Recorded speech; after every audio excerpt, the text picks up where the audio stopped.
that we are all here with Bobi Wine. Because a few weeks ago, the Ugandan government attempted to kill him. And it is only by the grace of God that he is here with us today.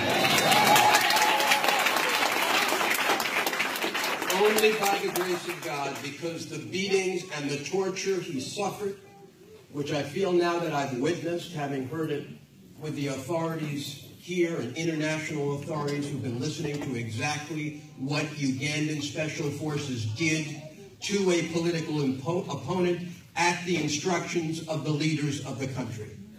Let no one believe they avoid responsibility because some soldier did it. It is no soldier. No soldier in that country doesn't work without the authority of the president of that country. We are saying now, and we are calling him out. We are saying to the president of the country, you are the guarantor of his safety. If anything happens to that man, Mr. President, it is on your head. There is no excuse for a torture squad to be led by your son in Uganda. There is no excuse for pliers to be found on the bodies of your special forces to extract untold sadistic revenge against your opponents. We want to know about the poisonings that have occurred in the past.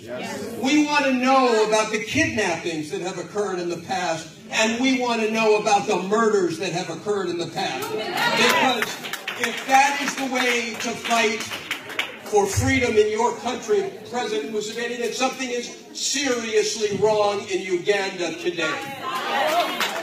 And I have news for you. The European European Parliament has announced that they don't want to be complicit with murder anymore.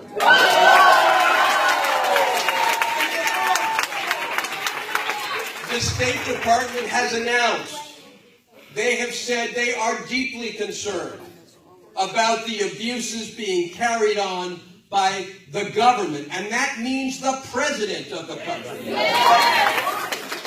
We cannot avoid where responsibility lies, and we know with whom it lies. He can buy all the lobbyists, he can buy all the media he wants.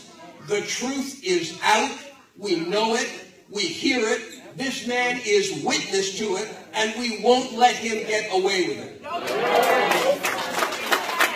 Now, we know that he does not stand alone.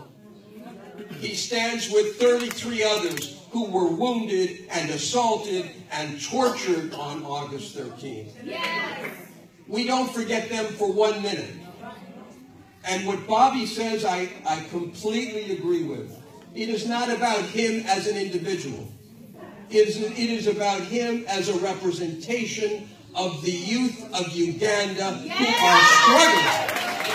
are struggling for their jobs, for their education, for their self-respect, at a time when all of the money that goes to Uganda seems to be going to others.